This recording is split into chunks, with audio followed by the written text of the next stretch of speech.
아니 그 외계 지적 생명체 얘기를 할 때 이 세티가 꼭 따라오는데 세티가 정확히 뭔지. 많이들 이제 노출이 그래도 된 것 같아요. 맞아요. SETI, 세티라고 세티. 그러는데 S는 서치. 탐색한다. 그다음에 ETI이잖아요. 네. ET가 엑스트라 테레스트리얼, 지구 밖에. ET라는 영화 있었잖아요. 예. 그게 거기서 따온 거예요. 예. 그래서 ET니까 외계, 그 I는 인텔리전스예요. 인텔리전스. 그러니까 말 그대로 외계 지적 생명체 탐색을 세티라고 부릅니다. 똑똑한 ET 찾는 거. 그렇죠. 그러니까 인텔리전스, 여기서 이 인텔리전스는 수학을 알고 맞아요. 그걸 가지고 문명을 건설하고 통신 수단을 써서 우리에게 알려야 되는 인텔리전스. 그쵸. 지능, 지적 그거를 세티라고 한다라는 네. 거고. 그러면 이 세티도 단체가 있을 거 아닙니까? 그렇죠. 예, 단체에 대해서 좀 말씀 좀 해주세요. 그러니까 미국에 있는데요. 실리콘밸리 근처에 있어요.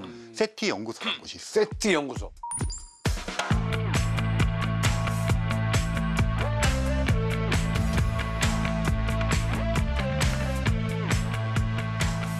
그 다음에 국제 조직으로는 METI, 인터내셔널이라는 게 있어요. 메티. METI는 Messaging to Extraterrestrial Intelligence. 메시지. 외계 지적 생명체에게 메시지를 보내는 집단.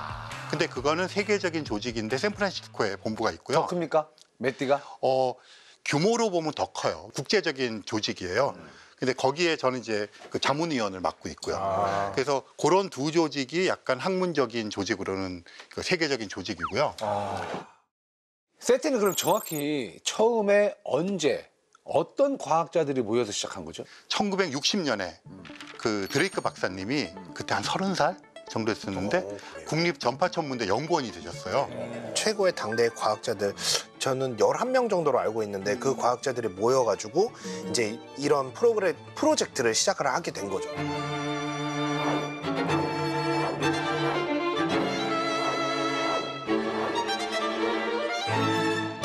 그때 사람들이 이렇게 진지하게 외계 지적 생명체가 있을 거라고 좀 생각하게 된 어떤 계기나 사회 분위기 같은 게 있었나요? 그런 게 있죠. 그러니까 지금 되게 의아하게 생각하시겠지만 예를 들어서 그 케플러가 살던 시대 이런 때는 그냥 케플러 달에는 망원경의 그 케플러? 네, 그 네. 케플러, 예. 요하네스 케플러 그분이 살던 당시에는 그냥 달에는 외계인이 살고 있다고 믿었어요. 모든 아예? 사람들이 아예. 진짜로요? 네.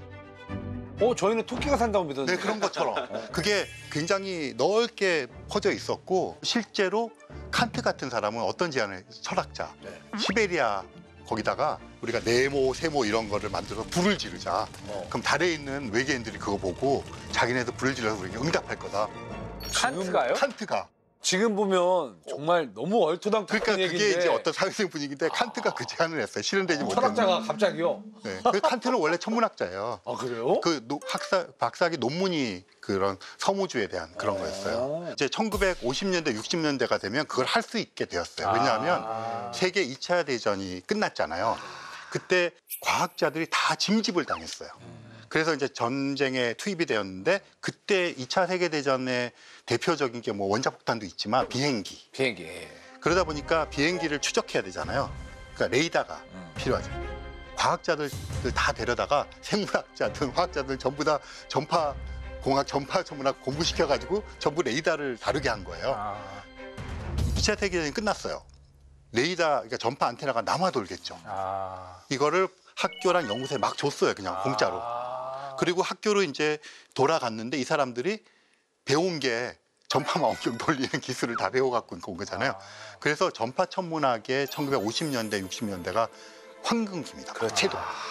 아니 당시에 최고의 과학자들이 외계 지적 생명체를 뭐 찾는다. 그럼 모여가지고 이 양반들이 무슨 얘기를 했을까요? 그 당시 그게 때. 1961년에 드레이크 박사님이 이제 국립 그 전파 천문대죠. 미국의 웨스트 버지니아 주에 있어요. 그린뱅크라는 곳에 있는데 이런 거에 관련된 사람들을 다 끌어모아서 회의를 하자 이렇게 됐는데 그린뱅크 미팅이라고 부르요. 약간 솔베이 회의 같은 느낌이 그렇죠. 있어요.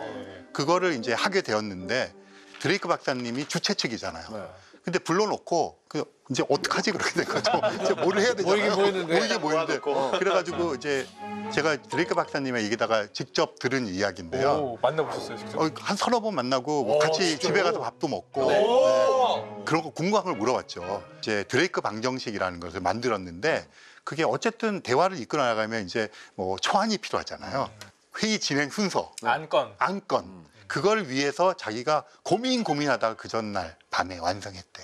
뭘요? 드레이크 방정식이라. 드레이크 방정식이요? 근데 그게 외계 지적 생명체가 우리 은하에서 얼마나 있을까를 과학적으로 좀 탐구해 보자.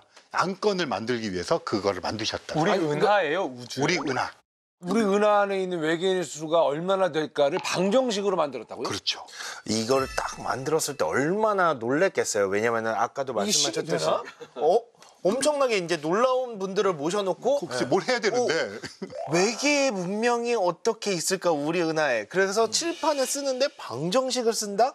놀랍잖아요. 그걸 가지고 이제 몇 날 며칠 거기서 토론을 한 거죠. 아, 그러면 먼저 딱 꺼냈네요. 그쵸. 드레이크 박사님이. 딱 거기다 칠판에다 딱 쓰고 궁금하지 않으세요? 네, 어떻게 생긴 방정식입니까? 그래서 제가 오늘 또 박사님 오신다고 그래서 제가 준비를 해왔습니다.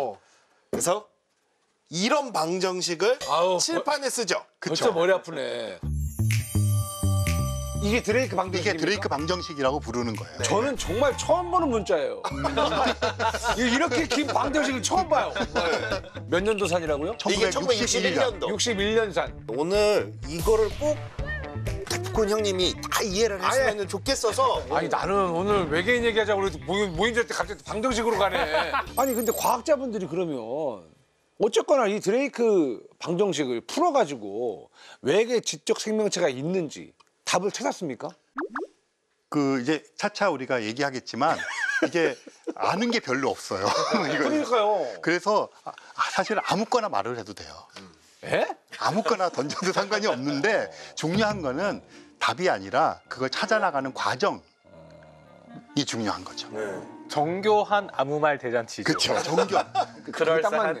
네, 아무 말이나 합시다. 원래 SF 작품 같은 게 말도 안 되는 걸 그럴듯하게 얘기해 맞아요. 사람들의 감동을 주는 거잖아요. 근데 그게 과학자가 할 소리입니까? 아니, SF 작가하고 소설하고. 우리 솔베이 때 기억에 남는 게 뭐냐면은 그 사진이었잖아요. 그렇지, 양자 역학. 근데 그때도 그렇게 사진이 없어요. 없어요? 진짜요? 네. 그 역사적인 순간. 아니, 그 나타난 게 없어요. 아니, 지금 한 장이라도 좀 기념사진을 찍어놓으셨어야죠. 그렇게 중요할지 몰랐겠죠, 자기는. 아, 진짜 순수하시네. 그 정말 대단하신 분들이 당사자는 사진을 안 찍었네. 사진 한 장도 안 찍고 가야죠 이제. 들어와야 되지 않나요? 가야 되는데 자, 저 앞에 쟤네들이 계속 아른거리거든요. 이제 우리가 본격적으로 드레이크 방정식을 풀어봐야 될 시간이 온 것 같습니다. 그러면 일단 앞에서부터 차근차근히 한번 진행을 해보도록 하죠. 자, 맨 왼쪽에 N. N은 뭡니까? N이 답이죠. 예. 우리가 알고 싶은 저 답은? 우리 은하 안에 있는 네. 외계 문명의 수. 수. 개수. 개수. 넘버. 넘버. 넘버. 그래서 N이라고 쓴 거죠. N은 넘버. 자, 넘버입니다. 개수. 개수. 그다음에 R하고 저 어떻게 읽어야 돼요? 알스타. 알스타는 뭡니까? 우리 은하 안에 있는 별의 개수. 저걸 알스타라고 저렇게 표시하는 뭐 거예요? 그렇게 표시를 합니다. 예. 우리 은하. 그러니까 우리 은하 안에 있는 별의 개수. 별의 개수인데 근데 얘 영원히 살지 않으니까 수명을 나눠주는 거죠. 그러면 1년에 별이 몇 개가 생기느냐. 자, 그다음에 옆에 있는 거 있죠? FP. FP. P가 영어로 플래닛, 행성. 행성. 예, 예. 그러니까 별이 있잖아요. 잠시만요. 행성, 플래닛 이거 되게 모를 줄 알았어요? 그럴 리가요. 아니, 최불리. 지금 리액션 열심히 하는 중입니다. 지금. 항성하고 행성 잘 모르시는 분도 있어요. 예. 사실은. 항성, 행성. 맞습니다. 네. 태양, 항성, 오. 지구, 행성. 그렇죠. 네, 맞습니다. 알죠. 예. FP 다시 한 번요. 쉽게 설명을 하면은 별이 있을 때 그 별이 행성을 갖고 있을 확률이라고 보시면 돼요. 그 별들 중에 행성을 갖고 있을 네. 확률. 네, 평균적으로 별이 있으면 행성이 100% 있다. 뭐 한 개든 두 개든 상관없이 무조건 있다. 그러면 FP가 1이 되는 거죠. 네. 근데 50%만 있을 거야. 0.5. 네. 요거를 나타내는. 예. 지금 갈 길이 멉니다. 자, 이제 FP 했고요. 그다음 다음 개수 N이. 예, N은 저거는 넘버예요. 넘버. 저 N이라고 하는 것은 실제로 생명체가 존재할 수 있는 환경 조건이 갖춰진 행성의 수. 그러면 우리 태양계 내를 보면 일단 한 개는 있죠. 지구죠. 지구. 근데 화성이라든가 뭐 이런 것처럼 한 두 개, 세 개는 될 것 같잖아요. 그 숫자를 얘기하는 거예요. 네. 그러니까 N2라는 거에서 E는 사실 얼스예요. 지구를 의미를 하거든요. 그러니까 지구 같은 행성. 지구와 같이 생명체가 살기 적합한 환경을 가진 행성의 수예요. 행성의 수. 네. 그러니까 이제 한 항성이 여러 개의 행성을 가지고 있잖아요. 그러니까 태양계에서도 뭐 화성, 지구 이렇게 가능성이 있으니까 그게 몇 개가 될까? 네. 그러니까 항성 하나만 발견되면 그 주변에 행성 개수도 생각할 수 있으니까. 네. 그렇죠. 알스타, FP, NE 이거는 지금 들어보시면 되게 천문학적으로 접근해서 결정할 수 있는 거잖아요. 저걸 합쳐서 세 가지를 천문학적인 개수, 천문학적인 파라미터 이렇게 예. 부르죠. 천문학적인 파라미터. 네, 그러니까 저거에 우리가 그나마 지금 현재 숫자를 그래도 될 수 있는 그럼 세계 개수는 각각 어느 정도 지금 답을 구한 겁니까? 네, 얼추 얼추 나왔죠. 구했어요? 네, 얼추. 지금 우리 기술력으로? 기술력 그렇죠. 과학 기술력으로 네. 얼추 지금 그리고 답을 점점 구하긴 했다. 정교해지고 있어요. 네. 네. 어떻게 구한 거죠? 뭐 그 알스타가 제일 쉽겠죠. 우리 은하 안에 있는 별의 개수. 그러니까 이제 대략적으로는 뭐 태양과 비슷한 별이 한 1000억 개 있으니까 네. 한 1000억 정도 된다. 1000억. 그리고 이게 수명이 100억이니까 1000억 나누기 100억. 그래서 대략 한 10. 저 알스타 이렇게 얘기를 했는데 뭐 조금 다른 견해가 있을 수도 있어요. 맞아요. 요즘에는 근데 태양 같은 별 주위에만 그런 조건을 갖춘 행성이 사는 게 아니라 굉장히 태양보다 어두운 별 주위에도 있을 것 같다. 이런 얘기가 나오니까 그 우리 은하 내에 4천억 개 정도 별이 있다고 얘기했죠. 그러니까 4천억 나누기 100해서 한 40 정도 잡자 이런 의견들이 있습니다. 근데 왜 나누기 그 별의 수명을 하는 거예요? 지금 이 순간에 발견할 확률을 따지기 때문에 그래요. 아무리 옛날에 그 생겼어도 별들이 죽어버리거나 행성이 없어지거나 이러면 지금 이 신호를 순간에 못 받겠죠. 우리에게 그 이제 포착될 그것 때문에 그렇게 얘기하는 거예요. 연구자들마다 다들 이제 입장도 다르고 생각도 다르기 때문에 보통 한 10개에서 많으면은 한 100개 정도 요 사이의 범위에 있다. 적어도 그렇게 보시면 될 것 같아요. 그러니까 지금은 우리가 이런 여러 가지 그 제임스 웹 같은 걸로 실제로 많이 정밀하게 그 관측해 볼 수 있지만 네. 당시만 하더라도 FP라고 하는 것은 항성 있을 때 그 항성 옆에 행성 있을 확률이 얼마나 얼마냐? 될지 네. 잘 몰랐던 거죠. 전혀 모르는 거죠. 전혀 모르는 거죠. 그러니까 저때 변수로 그렇죠. 들어왔던 거예요. 외계 행성이 발견되기도 전이에요. 첫 외계 행성이 92년 2년인가에 발견되거든요. 92년도? 그러니까 그때가 첫 발견이에요. 맞아요. 그래서 드레이크 방정식을 저희는 우리가 얼마나 모르는 게 많은가를 알려주는 방정식 이렇게 불러요. 근데 어쨌건 드레이크는 그래도 이 정도까지는 생각을 늘 하고 있다라는 걸 보여주는 그러니까 거예요. 왜 그러냐면 FP라는 값을 지금은 결정할 수 없지만 앞으로 몇십 년 후에는 데이터가 쌓이면 결정할 수 있으니까 이거를 찾아라 하는 제안을 하는 거죠. FP도 어쨌거나 1에 가깝다. 1에 가깝다. 현재로서는 이제 외계 행성이 많이 발견되는데 대체적으로 1에 가깝다는 게 지금 천문학자들의 견해예요. 근데 FP가 1에 가깝다는 거는 어떻게 아는 건가요? 케플러 우주망원경이라는 게 2009년인가에 올라갔는데 얘가 그냥 수천 개를 발견하는 거예요. 하늘에 딱 엄지손가락을 뻗어서 이 엄지손톱만한 영역만 봤는데 외계 행성의 개수가 쏟아져 나오는 거예요. 딱 그만큼만 봤는데 쏟아져 나오면 우주 전체로 봤을 때는 어마어마한 거죠. 대충 거의 있을 것 같다 이렇게 이제 하는 거죠. FP까지는 있는데 NE 가면 또 몰라요. 아 그래요? N이는 저희 또 애매하죠. 애매하죠. 그 지구와 같은 환경을 갖고 있는 행성을 아직 찾지 못했으니까. 환경 조건을 많이 찾았죠. 그렇죠. 환경 조건만 맞으면 저게 값이 포함되는 겁니까? 그렇죠. 근데 저 환경 조건을 맨 처음에 기준으로 나눌 때는 물이 액체 상태로 존재할 수 있을 확률. 그러면 0도에서 100도 사이에 존재를 해야 되잖아요. 물이 액체 상태로 존재할 수 있을 그 위치를 우리가 골디락스 존이라고 부르는데 그 골디락스 존에 몇 개가 있냐라고 시작을 했죠. 애초에는. 그렇죠. 태양계를 보면 태양으로부터 수성, 금성이 내려 너무 뜨겁잖아요. 그래서 물이 표면에 바다가 있을 수 없는데 지구 정도 오면 바다가 있잖아요. 화성도 옛날에 있었을 거라고 얘기하니까 태양계는 하나라고 할 수 있지만 뭐 많이 쓰는 사람들은 3개. 저는 5개까지 봅니다. 그렇죠. 저도 5개요? 저는 네. 한 7개까지 봅니다. 아, 그러세요? 목성까지? 목성은 아니고 액체에 물이 존재하는 게 유로파? 중요하다고. 그렇죠. 아, 예, 유로파.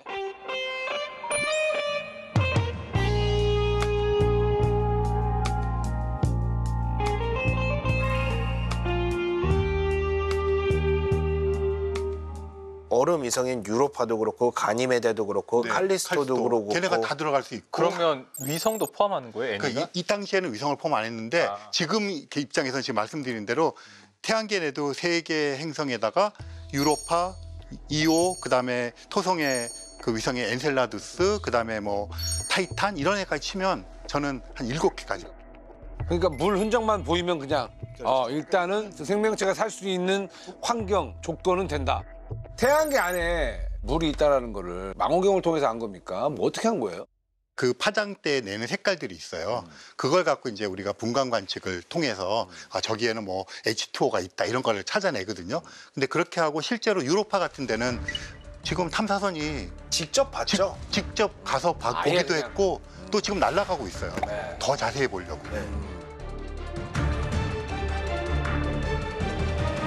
그러면 박사님 같은 경우에는 우리 은하에서 지금 생명체가 살 수 있는 행성은 몇 개 정도로 보세요? 지구와 비슷한 행성을 이제 그 케플러 우주 망원경이라든 그 다음에 올라간 망원경을 통해서 추론을 해보니까 50억에서 500억이니까 이거는 되게 흔하다는 소리예요.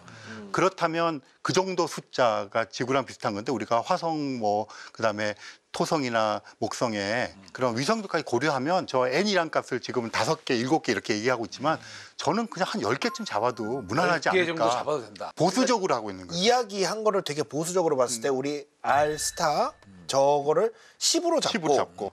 FP를 우리가 그거는 그래도 1에 가까우니까 1이라고 잡고 계산하기 쉽게 N2를 뭐 하나라고만 합시다. 지구 하나라고만 해도 이미 이제 엄청나게 높은 수가 올라오는 거죠. 근데 하나 그냥 여쭤보고 싶은 게 아까 말씀하실 때 이 골디락스 존을 정의할 때가 액체 물이 존재할 수 있는 환경이라고 하셨잖아요. 근데 막상 열거하신 것 중에 이제 금성, 지구, 화성을 제외하고는 또 목성과 토성의 위성들은 상당히 추운 영역에 있지 않습니까? 그러니까 그렇다는 얘기는 사실 항성으로부터 꽤 먼 행성에서도 내부에는 여전히 물이 존재할 맞아요. 수 있으니까 사실 저 애니 값이 우리 생각보다도 훨씬 네. 커질 수도 있는 거 커질 수도 아니겠습니까? 있다. 그렇죠. 네. 근데 멀리 있으면 행성 자체 내부에서 물이 있기보다 그 옆에 있는 위성에서 아, 왜냐하면 예. 이제 위성들은 이제 작잖아요. 지구랑 달 같은 경우는 이제 그래도 비등비등해서 하지만 목성 근처에 있는 위성들은 엄청나니까 이게 조속력이 강하게 작용을 해요.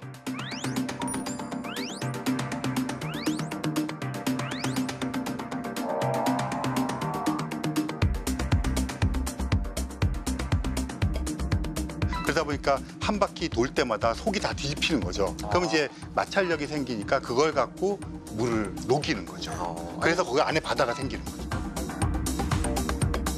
근데 외계 지적 생명체가 지구랑 꼭 같은 환경에서 산다는 또 보장도 없잖아요. 그런 건 좀 생각 안 하고. 예, 그런 부분에 저도 굉장히 관심이 많고요. 그러니까 사실 지금 물을 기준으로 생각하는 건 우리가 본 생명이 전부 맞아요. 그렇죠. 우리 있는 그렇죠, 환경에 그렇죠. 살기 때문에 우리한테는 물인데 네. 그쪽한테는 또 그렇지 다르지 않나. 않을 수 있다고 저는 생각을 합니다. 용암일 수 있죠. 그렇죠. 근데 이게 참 상상하기가 어려운 게 또 이대한 교수님도 계시지만 우리가 알고 있는 이 생명체의 모든 원리는 물을 가정을 하고 있거든요. 물 안에서 활동을 한다라는 가정이 있기 때문에 이게 아닌 어떤 용매 아니면 이게 아닌 어떤 환경에서 작동하는 생명은 어떤 모양일까? 그렇죠. 그걸 상상하기가 너무 어려운 겁니다. 그러니까 예를 들어 DNA 분자다. 이게 이제 생명에 되게 중요한 분자인데 얘가 물 밖에 오면 그냥 말라 비틀어져서 제대로 작동을 안 할 거란 말이죠. 그러면 얘를 뭐 화학적으로 이렇게 바꿔야 뭐 예를 들어 유기용매 속에서 안정하게 만들 수가 있을 텐데 그런 모양일까? 저는 그렇지 않을 것 같거든요. 생명이 그렇죠. 존재를 한다면 아예 다른 분자들을 사용을 하는 그런 생명체들도 있을 수 있지 않을까. 저는 근데 사실 이제 천문학자들은 네. 아까 지적 생명체 얘기할 때 있지만 이런 걸 하려고 그러면 우리가 알고 있는 우주의 유일한 생명체가 지구 생명체잖아요. 그렇죠. 또 지적 생명체 지구인밖에 없잖아요. 그러니까 우리를 기준으로 한번 해보는 거예요. 그렇죠. 그러니까 다른 것들을 모르니까 잘 그렇게 해서 이제 그거에 맞는 걸 찾아 나가는 거고요. 네. 그래서 궁금한 게 드레이크 박사님은 어떤 분이셨어요? 왜냐면 네. 지인이시니까. 그러니까 저는 드레이크 박사님 처음 만난 게 2005년 무렵. 네네. 근데 그것도 그 재밌게 EBS 다큐멘터리를 찍으러 가서 제가 질문을 하고 그때 처음 뵌 거예요. 이게 씨가 큰일 많이 하네. 자료 하면 막 나갈 것 같은데.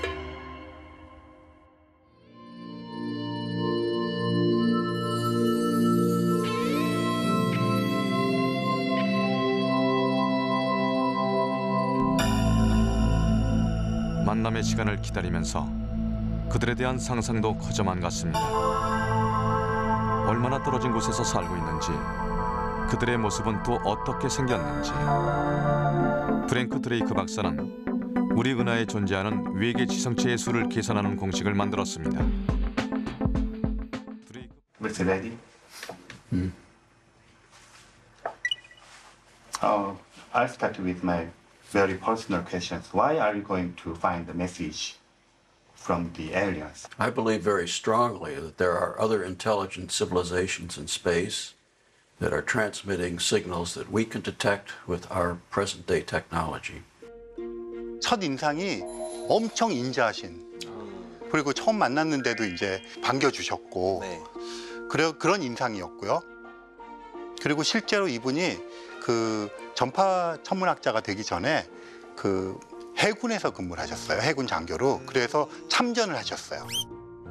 우리나라도 왔다 가셨어요. 6.25 때문에. 진짜요? 네. 그리고 나서 이제 제대를 하고 그 돌아가서 하버드 대학교에서 하기로 하셨는데 전파 천문학이 너무 재밌었던 거예요. 그래서 전파 천문학을 하셨죠. 실제로 처음 한 게 많으세요. 그러니까 전파 천문학이 막 시작되고 그 미국 국립 전파 천문대가 생겼을 때 거의 첫 번째 세대의 그 전임 연구원 1960년에 관측할 때 하루 4시간씩 4달을 관측을 하셨대요.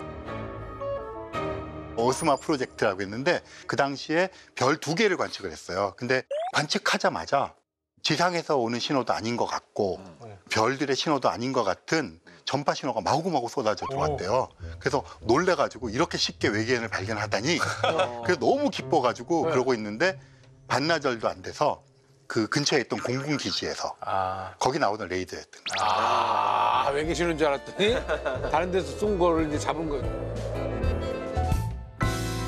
자, 그러면 일단 갈 길이 멀어요. 갈 길이 멀어요, 지금. 그 다음 개수 있죠.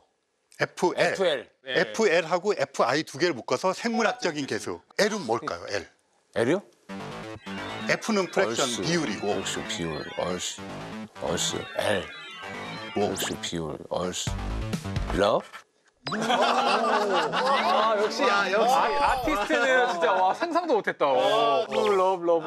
라이프? 맞아요. 라이프. 맞아요? 맞아요. 아, 맞습니까? 예. 라이프. 생명체. FI 맞춰보겠습니다. 네, I 맞춰보세요. I, 인텔리전스. 맞습니다. 인텔리전. 지금 N이까지 오면 우리가 우리 은하 내에서 생명의 탄생, 지구 생명체랑 비슷한 것이 탄생할 수 있는 환경 조건을 갖춘 행성의 수가 돼요. 조까지 곱하면. 그런데 실제 탄생할지 안 할지 모르잖아요. 그렇죠. 모르죠. 확인도 안 했는데. 몇 퍼센트가 실제로 미생물이나 박테리아 같은 애들이 탄생할까 하는 게 FL이에요. 100% 그럼 1이고요. 뭐 50%가 0.5고 아니면 10%가 0.1 이렇게 하는 거죠. 뭔가가 탄생할 확률이 있냐 없냐. 실제 탄생하느냐 실제 탄생하느냐 확률. 안 하느냐. 그쵸. 그럼 이거 답을 어떻게? 없어요. 몰라요. 아, 그렇죠. 아무거나 천문학자들은 믿는 구석이 있어요. 어쨌든 중력은 모든 그 천체에서 똑같이 작동할 테고 거기에 있는 원소를 봐야 비슷할 거고 더군다나 우주는 가진 게 시간밖에 없어요. 시간은 길고 개수는 많아요. 그렇다면 탄생하는 게 거의 100% 아닐까 이렇게 이제 물리학자나 천문학자는 할 수 있는데 실제 잘 모르겠어요. 그리고 디테일한 건 아무래도 화학자 분한테 좀 여쭤보고 싶어요. 제가 답할 수 있는 게 FL 정도일 것 같은데 사실 뭐 저라고 답이 있겠습니까? 사실 우리 외에 다른 생명, 그러니까 지구 생명체 외에 다른 생명을 우리가 만나본 적이 없고 어떤 식으로 이게 작동을 하는지도 알기 어렵기 때문에 물론 이제 화학자들이 그런 걸 합니다. 인공 생명 같은 것을 만들어 보려고 하거든요. 당연히 생명을 처음부터 만드는 건 너무 어렵기 때문에 생명체가 보이는 여러 가지 행동들을 흉내내는 어떤 시스템을 간단하게 만들어내는데요. 가장 이제 많이들 목표로 하는 게 자기 복제하는 그런 것들이거든요. 꼭 물 속에서 우리가 알고 있는 생체 분자들을 쓰지 않더라도 비교적 단순한 화학 시스템에서도 구현을 할 수 있는 사례들이 알려져 있습니다. 그래서 사실 저는 저 FL이라고 하는 것이 꼭 이렇게 우리가 알고 있는 지구 생명체의 형태가 아니더라도 나타날 수 있을 그런 가능성이 있다고 생각을 하고요. 근데 이제 FI까지 가면 그럼 그러한 시스템을 사용을 해서 우리가 지성을 만들 수 있을까? 이거는 사실 좀 어려운 부분인 것 저 같아요. 뒤로 갈수록 조금 어렵죠, 이제. 그렇죠. FL을 그러니까 거의 1에 가깝게 보시는 거예요. 화학적 입장에서는. 사실 근데 저는 잘 모르겠는 게요. 그러니까 지구가 이제 45억 년 전에 생기고 그리고 이제 뭐 지구가 초반에는 막 엄청 이제 지각 변동과 이런 걸 많이 영왕누대. 겪다가 영왕누대. 아. 그러다가 이제 안정화가 되자마자 거의 바로 생명이 생겼다. 근데 막상 그 이후로 새로운 생명이 또 생긴 적이 있는가? 그렇죠. 그러니까 40억 년 전에 생긴 생명체가 계속 가지치기를 해서 그쵸. 후손들을 그쵸. 만들어서 그쵸. 지금의 생태계가 만들어졌지 음. 뭔가 이 환경에서 완전 새로운 예를 들어 없죠. 지네틱 코드를 가지고 있는 저를 애들 이런 배제하는 애가 나오진 않았으니까 1이라고 봐야 되나? 그러니까 되게 지구가 그럼 우연히 또 포인트가 딱 맞았고 어쩌면은 지나가던 소행선이 딱 뿌려준 아미노산이 다다다닥 타이밍에 맞아서 운 좋게 행운의 됐던 걸 수도 있지 않을까. 저는 그럴 수도 있지 않을까라는 생각을 해보긴 맞아요. 합니다. 근데 저는 저기 FL과 FI에서 솔직히 FL은 굉장히 높을 수도 있다 생각해요. 라이프는 높을 수도 있다 생각하는 게 우리 지구에서 생명이 되게 빨리 진화했거든요. 맞아요. 근데 역사적으로 봤을 때 빠른 시간에 진화했다는 것은 그만큼 쉽다라고 저는 해석할 수 있다고 보고요. FI가 인텔리전스니까 이제 그 어떤 생명체가 탄생을 했어요. 근데 그렇다고 이게 100% 진화할 거냐.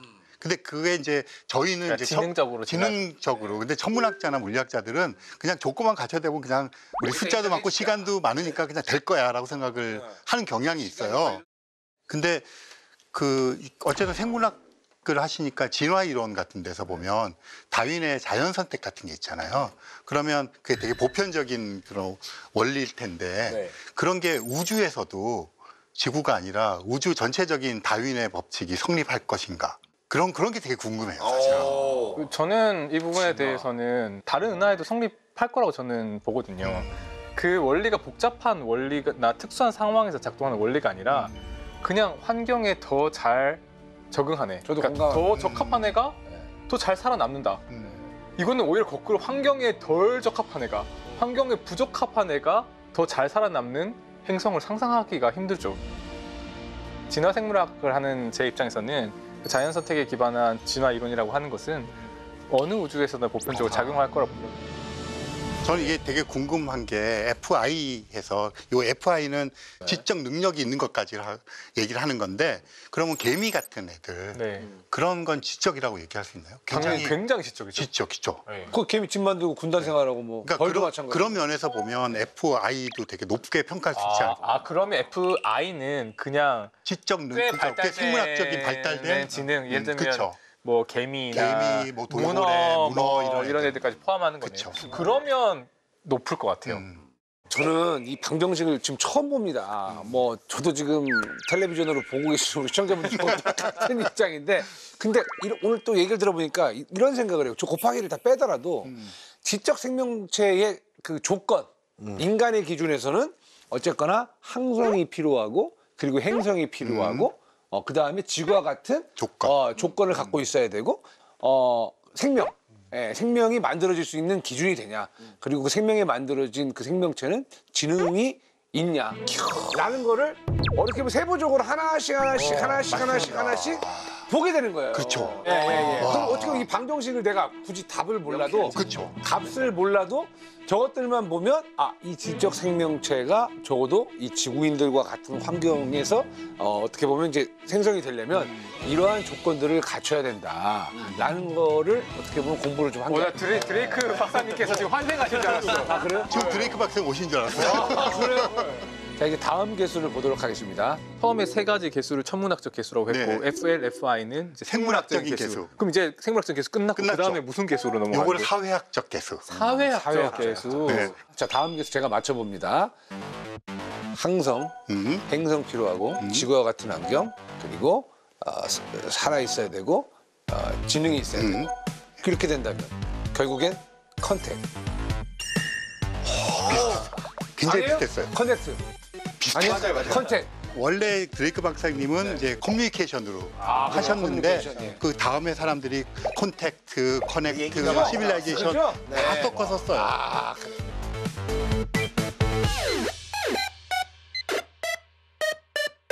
드레이크 방정식에 얘기하는 지적 생명체는 저 씨가 커뮤니케이션 컨택을 해야 되잖아요. 그러다 보면 도구가 필요하잖아요. 그 도구 중에 가장 좋은 게 빛의 속도로 날아가야 제일 빨리 날아가고 방해 없이 날아가면 파장이 긴 빛을 써야 되는데 그게 전파거든요. 전파가 제일 전파가 중요합니까? 제일 길면서 원래 가지고 있던 정보를 훼손하지 않은 상태에서 제일 멀리까지 갈 수 있고 빛의 속도니까 빠르죠. 그래서 빛의 속도를- 전파를 쓰는 거죠. 전파 수신 원리가 어떻게 되는 거죠? 전파라는 거는 이제 전파 망원경으로 속도는 우리가 빛의 속도인데. 네, 빛의 속도로 오죠. 근데 이게 전파 망원경이라고 하는 건데 전파 신호가 지구로 들어오면 전파 망원경 접시, 그러니까 반사판에 부딪혀서 반사가 돼요. 반사된 전파 신호를 부경이라는 장치가 모읍니다. 그리고 수신기로 보내거든요. 이 신호는 너무나 작습니다. 우주에서 오다 보니까. 그래서 그 안에 증폭기라는 게 있어서 신호를 증폭시켜서 그 받은 신호를 이제 우리가 분석을 할 수가 있게 되는 거죠. 그러면 전파는 약간 그 안에 정보 같은 게 들어가 있잖아요. 그렇죠. 그럼 정보로 봐야 되는 거예요? 뭘로 봐야 되는 거예요? 천체에서 오는 빛마다 이런 지문 같은 특징이 있어요. 그래서 이런 특징을 분석을 하면은 별의 성질도 알 수 있고 안에 어떤 구성 성분도 알 수 있고 또는 얼마나 멀리 떨어져 있는지 분석할 수가 있게 되는 거죠. 자, 이제 마지막 개수로 갑니다. 다 왔네요. L. 설명해 주시죠. 그래서 저거는 롱게비티, 그래서 문명의 지속 시간. 지속 시간까지. 그걸까지 곱해야 지금 시점에서 우리가 얼마나 많은 외계 문명을 관측할 수 있는가. 이게 이제 파악이 되는 거죠. 통신이라는 거를 만들기 시작했잖아요. 그게 딱 시작점이고 지금 우리가 살고 있는 이 사회가 언제 멸망하냐. 그렇지. 그 얘기죠. 전자기파를 이렇게 다룰 수 있는 우리 인간 같은 존재, 심지어 인간 내에서도 이 전자기파를 알고 다룰 수 있게 된 건 진짜 불과 얼마 안 된 시간이잖아요. 그런 과학기술 문명을 구축하는 게 종의 번성에 도움이 될까? 전쟁 한번 나면은 뭐 위태위태하지 않아요? 지금 위태위태하죠, 사실. 우리 인류가 과연 계속 존속할까? 저는 좀 부정적인 편이에요. 그런 영화들, 매드맥스 이런 거 나와서 지구에 그런 게 다 없어졌을 때 디스토피아. 살기는 사는데 애값이 짧아지는 거죠. 오히려 더 디스토피아적인 상상의 끝에서 지금 우리 그 인공지능 같은 게 발전하다 보면 인류는 멸망하더라도 지능을 가진 로봇들이 계속해서 소통할 수 있는 상태로 유지하는 가능성도 저는 상당하다고 원리요? 보거든요. 원리? 월2 같은 거. 예. 그래서 생명체가 아니라 컨택이 가능한 지능. 기계 문명 뭐 그런 것들이 출현할 수도 그게 있다고 정확하게 그 세티 과학자 내부에서 저희가 외부로 공표하지 않고 있는데 한 15년쯤 전부터 네. 내부에서 쓰는 용어가 있어요. 세티를 세트라고 쓰자. 세트? 세티가 SETI인데 I가 인텔리전스잖아요. 그걸 SETT. 테크놀로지로. 테크놀로지예요. 그러니까 내부에서는 지금 우리는 발표할 때 세티라고 거기가 세트라고 많이 써요. 지금 말씀하신 딱 그 논리로. 생명체의 지능일 필요가 없다. 그냥 기술로서만. 그래서 존재하는 요즘에는 거잖아요. 바이오 시그니처도 많이 하지만 테크노 시그니처를 많이 찾으려고 노력해요.